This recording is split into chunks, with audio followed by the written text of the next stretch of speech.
என் அன்பு சொந்தங்களுக்கு என் அன்பு வணக்கம். நான் உங்கள் மீரான். இது உங்கள் அபிமான டெரஸ் குக்கிங் சேனல். இன்றைக்கி நம்ம பழங்காலத்திலேருந்து உபயோகமாக சமையல் பண்ணக்கூடிய ஒரு பருப்பு சாதம் செய்ய போகிறோம். இது கோயம்புத்தூர், ஈரோடு, அந்த நாகர்கோவில் அந்த பக்கம் எல்லா பக்கங்கள்லேயும் செய்யக்கூடிய ஒரு பருப்பு சாதம். ரொம்ப எளிமையான முறையில் நம்ம வீட்டில் உள்ள பொருளை கொண்டு செய்யக்கூடியது. குழந்தைங்களுக்கும் பெரியவங்களுக்கும் பிடிக்கும். ட்ராவலில் கொண்டுட்டு போகிறதுக்கும் இது அருமையான ஒரு சாப்பாடு.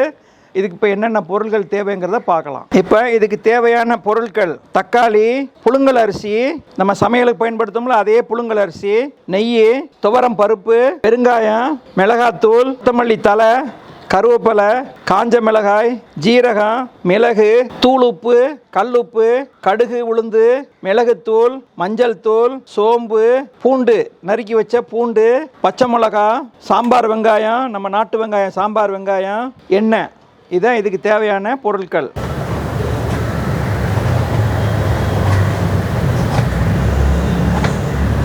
அடுப்பு பற்ற வச்சாச்சு. பருப்பு சாதம் செய்கிறதுக்கு ஒரு பாத்திரம், குக்கர் வச்சுருக்கோம். நம்ம குக்கரில் தான் செய்ய போகிறோம். இப்போ ஒரு குக்கர் வச்சுருக்கோம். இது 1 கிலோ அரிசி நம்ம போட்டு செய்ய போகிறதுனால 1 கிலோ வேகிற அளவுக்குள்ள பெரிய குக்கர் வச்சுருக்கோம். இப்போ 1 கிலோவுக்கு செய்ய போகிறோம் பருப்பு சாதம். 200 ml ஆயில் விடுவோம். எண்ணெய் காஞ்சிருச்சு.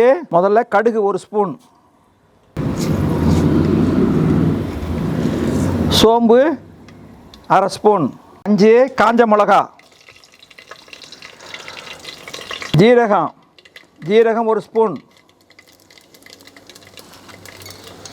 ஒரு 15-20 மிளகு, சாம்பார் வெங்காயம் 200 கிராம், 1 கிலோ நம்ம அரிசிக்கு,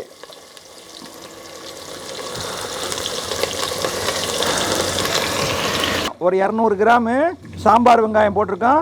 ஒரு வெங்காயம், பெரிய வெங்காயம் போட்டிருக்கோம். ஒரு 50 கிராமு பூண்டு நறுக்கி வச்சுருக்கோம். நறுக்கின பூண்டு போடுவோம். பூண்டு எவ்வளோ போடுறோமோ அவ்வளோ நல்லா இருக்கும். எண்ணெயிலேயே நல்லா வதங்கிறதுக்காக போட்டுடலாம். 1 ஸ்பூன் மஞ்சள் தூள், வீட்டு குழம்பு மசாலா 1 ஸ்பூன், மிளகாத்தூள் 1 ஸ்பூன் தான் போடுறேன். கருவேப்பிலை கொஞ்சம் தேவையான அளவுக்கு, 4 பச்சை மிளகா, தக்காளி 4 பழம், அதாவது 300 கிராம் தக்காளி.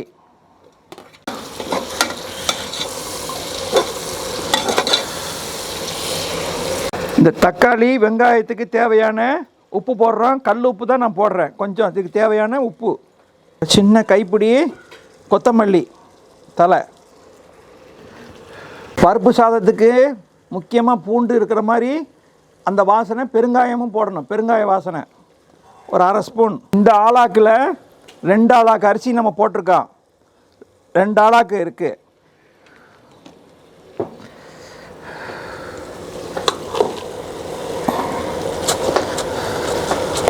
இதில் 2 ஆளாக்கு அரிசி போட்டிருக்கோம். அதில் 3/4 ஆளாக்கு துவரம் பருப்பு. இது ரெண்டும் 1 மணி நேரம் ஊற வச்சது.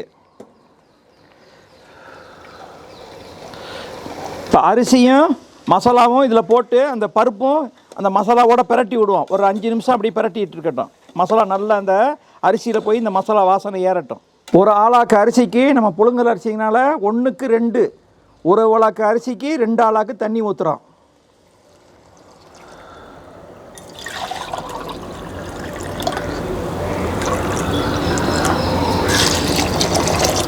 பருப்பு 3/4 ஆளாக்கு போட்டிருக்கோம். அந்த 3/4 ஆளாக்கு 1க்கு அது மாதிரி 2, 3/4, 2, 3/4, 1/2 ஆளாக்கு ஊற்றுறோம்.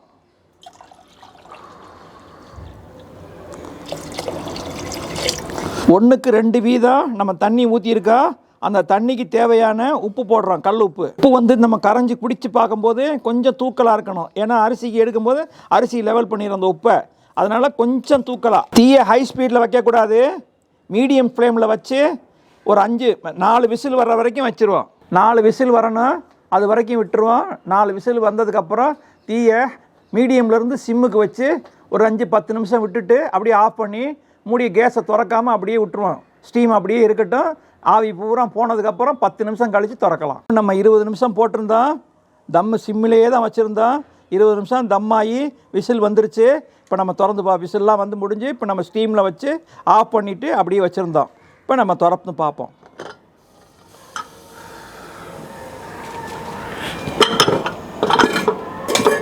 லாஸ்ட்டாக ஃபைனலாக நெய் ஊற்றிக்கிறோம் ஒரு 50 ml.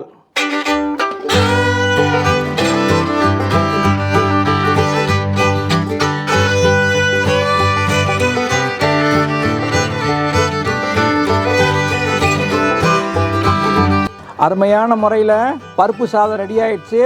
செஞ்சு பாருங்கள், குழந்தைகளுக்கு பிடிக்கும், பெரியவங்களுக்கும் பிடிக்கும். உரப்பில்லை, நல்ல ட்ரெடிஷ்னல் ஃபுட்டு, நல்லா இருக்கும். சாப்பிட்டு பாருங்கள்.